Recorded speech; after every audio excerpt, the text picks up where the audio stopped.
Hello, dear friends. This is Brett Culp. Welcome to Being an Everyday Hero, episode number 2, In Search of Joyful Glue. This podcast is for people who see everything they do, every part of their life, as an opportunity to give back, make a difference, and bring more light into the world.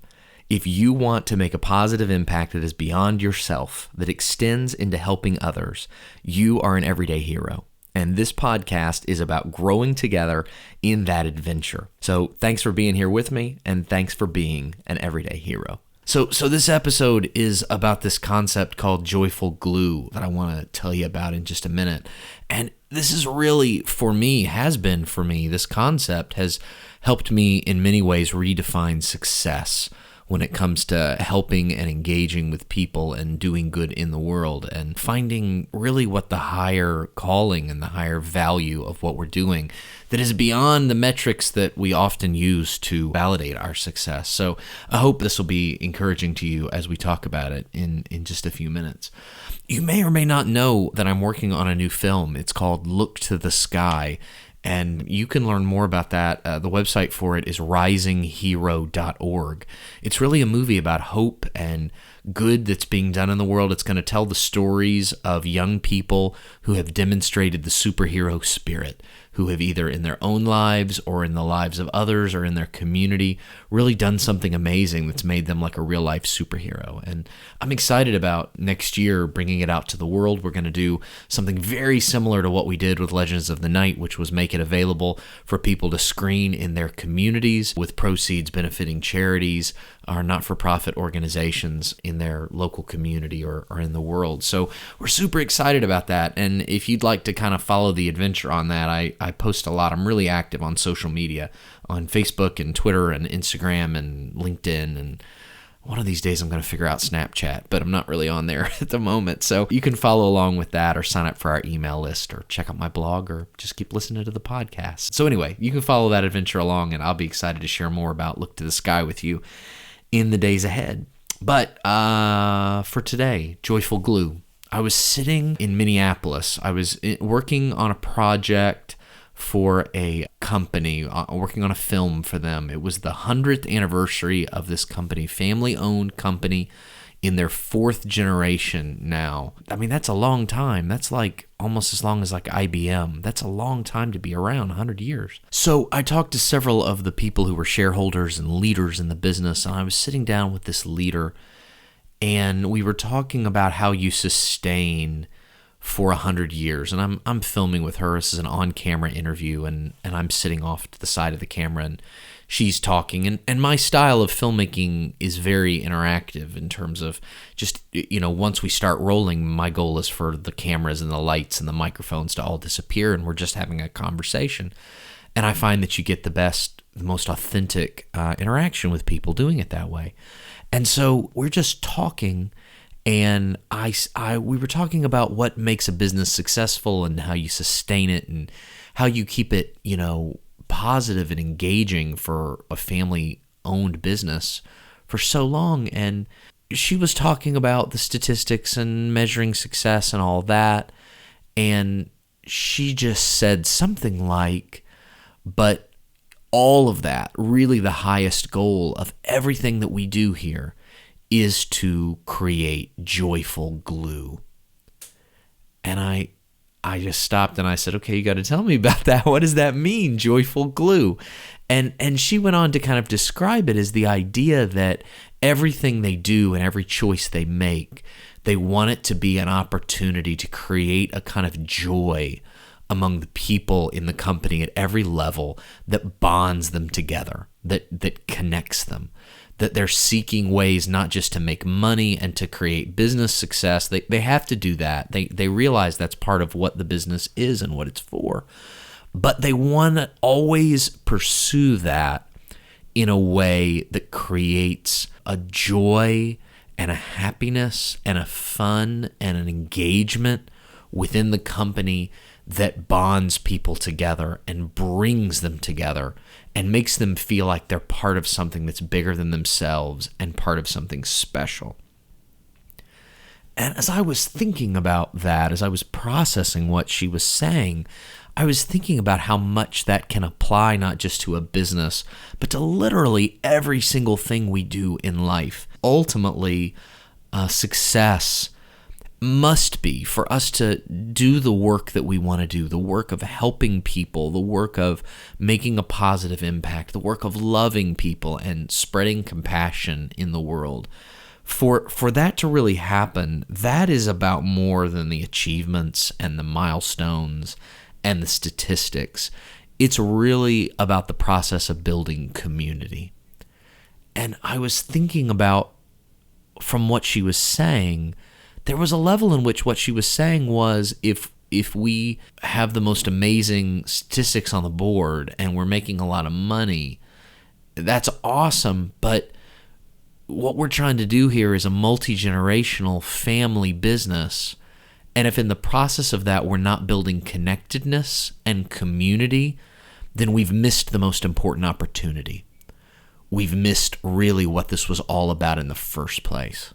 All of us who are doing work and giving of ourselves to make an impact and to do good, whether it's in our work or just in terms of our family life or the things we volunteer for or the organizations we're engaged with or the things in our community or politics we're trying to improve, that really is such a valuable insight, I think, in terms of the way we think about it. And I think that's the power of story. I mentioned story briefly in the last episode, this idea of what story is.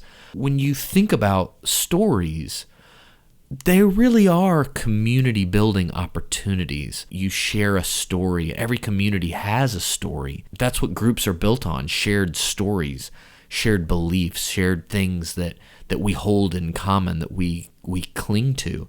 And that's how you build connectedness. And I've just been thinking about recently how important sharing and building stories that have joy in them, that can bond us together, is so important. You know, I'm looking at, and it's probably on your mind too, politics. And politics is an important part of our life because it's a discussion of how we're going to live together, and what we agree on as a society is how we're going to move forward. And we all have people and ideas that we campaign for and that we believe in, at least most of us do. But I think in the bigger picture of, you know, whatever country or nation we're part of, if your policy or your candidate ultimately wins, or mine wins, but in the process of that, we forget how to love each other, we forget how to come together, then we lose our nation. We lose our togetherness. We lose our connectedness. We lose the reason that we have a nation and a country in the first place. It feels awesome, and it's a great experience when you win. But if in the process of that we can't also learn how to love each other and have compassion and kindness and be together in community, even in the midst of disagreement, then we've missed the point of building something together. And I think we've lost potentially the most significant thing in that process. Because if we can't learn how to love each other, then we all lose. Nobody wins. It's just losing everywhere. And I think that is then true of the organizations that we're part of and the efforts that we're part of. If you set out on a goal, an effort to make an impact in a community, a positive impact, even if you meet all the goals and all the statistics and you hit all your numbers and everything goes exactly the way you hoped it would go, if in the process of that you don't build connectedness between the people that are being served and the volunteers who are doing the work and the financial supporters who contribute to it and the people who lead it, if there's not a cohesive community building quality in all that, then you've missed perhaps the greatest opportunity, which was beyond just the social impact. It was the opportunity to bring people together into a shared story that they could connect with each other and that we could build relationship and that we could, in the process of it, bring light not just into the effort that we're trying to do, but bring light into each other's lives and alleviate the loneliness, not just of the clients we're trying to serve and the people that we're trying to help and the communities we're trying to build externally, but the people who come together to do that. The part of the larger opportunity is the community building of all of us at every level coming together to do that work. And so I think it really, for me, is about learning how, even in the midst of darkness and difficulty, to celebrate, to really cling to and share stories of celebration. I started my career as a wedding videographer. That's what I did I filmed my first wedding when I was like 20 years old. And I still do some really amazing wedding films. In fact, I'll be in Italy in September working on a wedding film for a client. I've loved that work and have always enjoyed it, and don't do as much of it as I used to. But, as I was doing that work and the celebrations and the events and weddings that I've been part of over the years, some families, when they come together, everything is great and awesome, but some families and some cultures even come together to celebrate in the midst of hardship and difficulty and loss and suffering and things they've been through that have not been good. And one of the interesting things that I found is that sometimes it's the families that have been through the hardest things.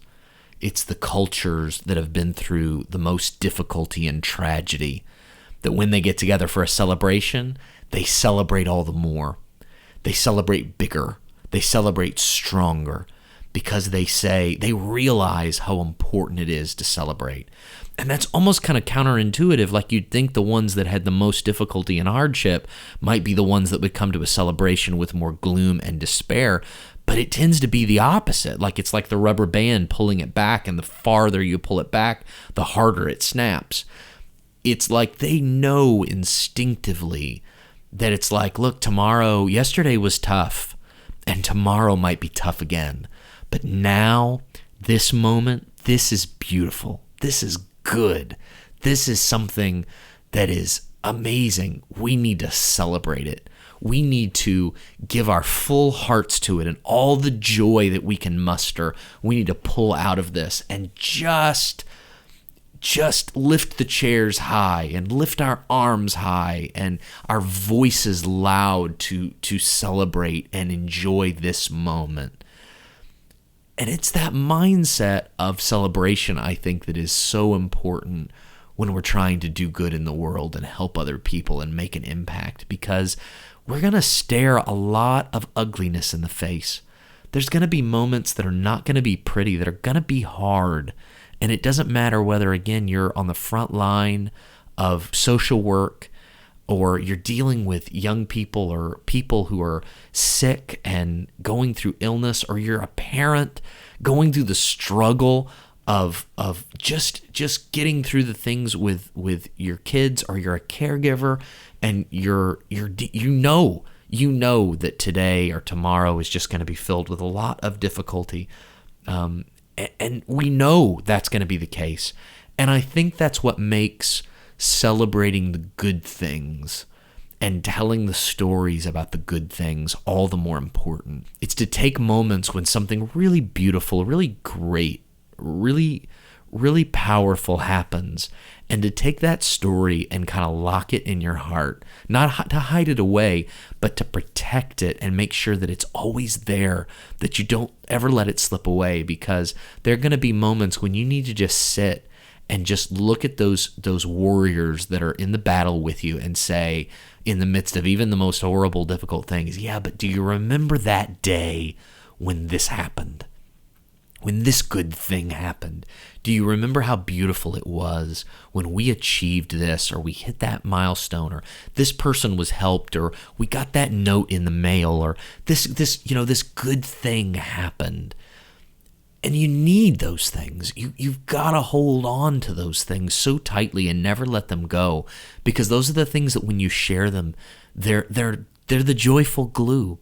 They are the positive things that draw us together, that communities are built on. There is hope built into that. There is belief that the future will have more of those, and that we can build our life around those good experiences, and we can come together and rally together around those beautiful things that are happening.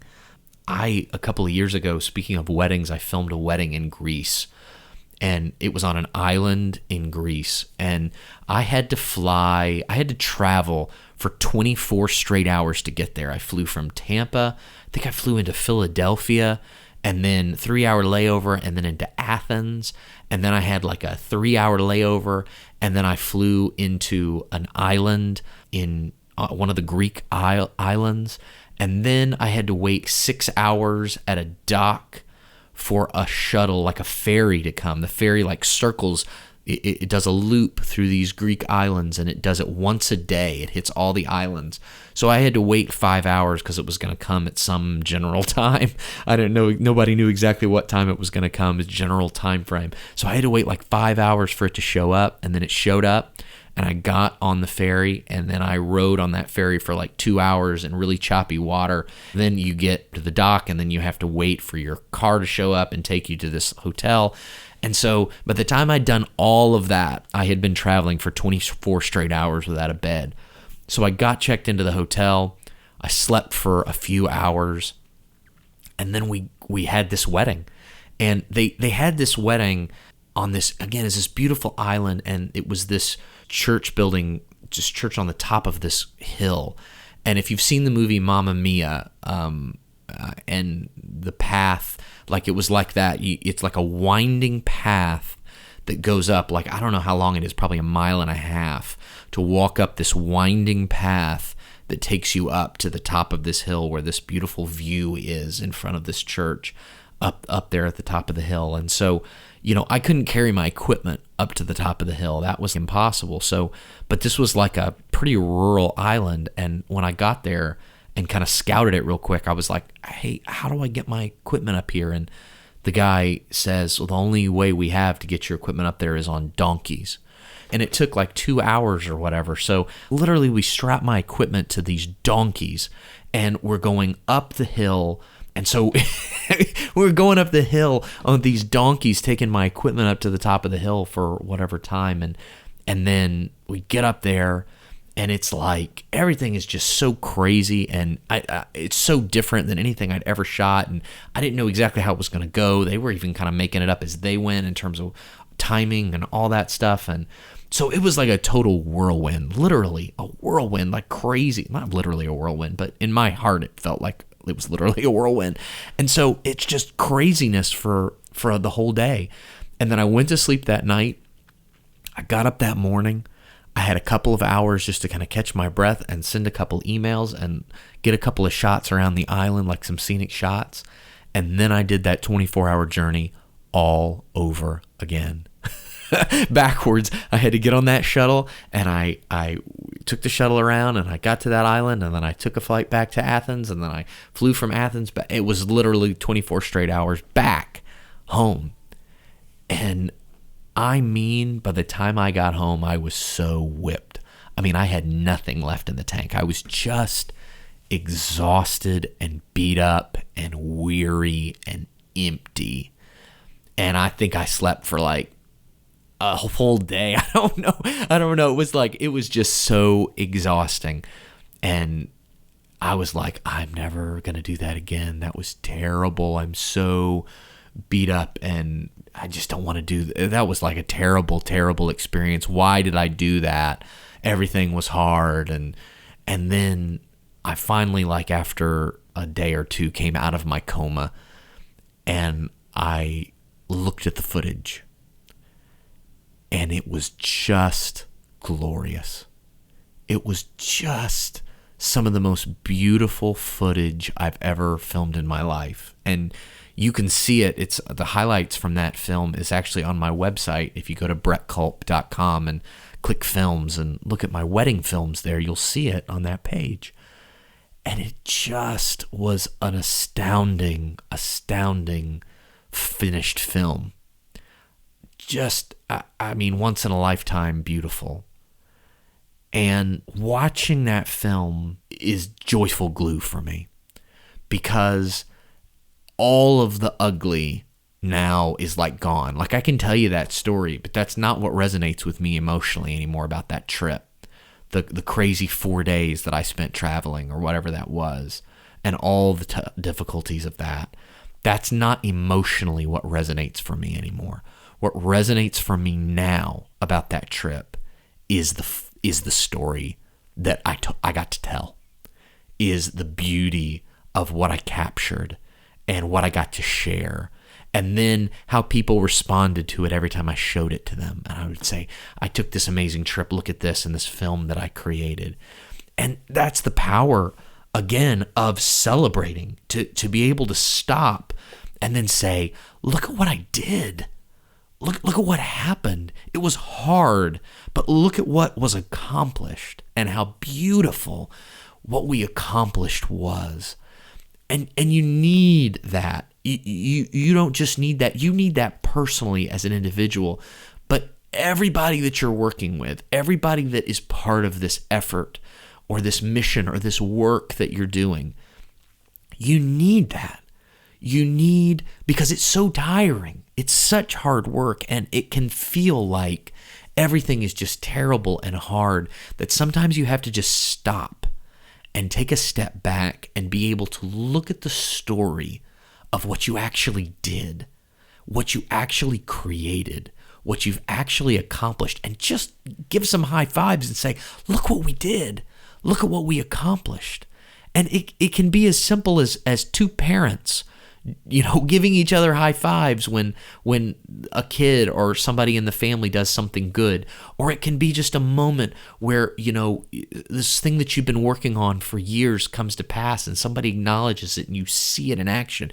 And you just have to stand there for a minute and remember the story of the beautiful thing you created and celebrate it with the people that you did it with, that were on the journey with you, and say, thank you. Thank you for being on this journey with me, and express gratitude, not just to them, but just to life, that you were able to see this come together and to see it happen.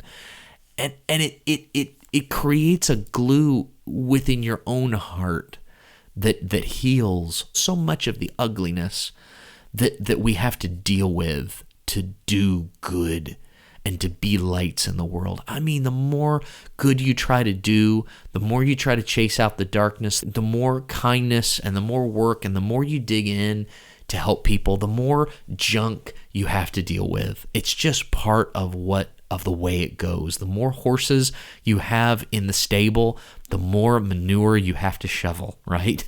And so that's just the nature of that kind of work and engaging that way. But when you can celebrate and see the good thing, it's healing to you, but it's also healing and uniting for the community to celebrate and say, look what we did, how wonderful it was. Because the truth is, there's always going to be the next problem to solve. You are never going to outwork the challenges. There's always going to be another one and another one and another one. You might choose at some point to retire from the work you're doing or stop doing it, but there will always be need in the world. You will never outwork it. You will never be able to get rid of all of it. Even, it doesn't matter. It will always be there. The need will always be there. So if you solve one problem and then just immediately go into, well, how are we going to solve this next problem? You will burn out. You will exhaust yourself. You will find that you have no energy to solve that new problem because you've burnt yourself out. And so to accomplish something, and to always cultivate a habit for yourself and within your community of stopping and saying, what a wonderful thing, and celebrating that together. That is joyful glue. That is what every culture, every person, every organization, every family needs more of. We need more joyful glue, because that's what holds us together. That's what makes life beautiful. And that's what helps us keep having the motivation to push on to whatever we find is next. Thanks so much for joining me for a few minutes today. If this helped you, I hope you'll share it, and you can comment and like wherever you found it. Sending love and big hugs to you. Hope you have a heroic day.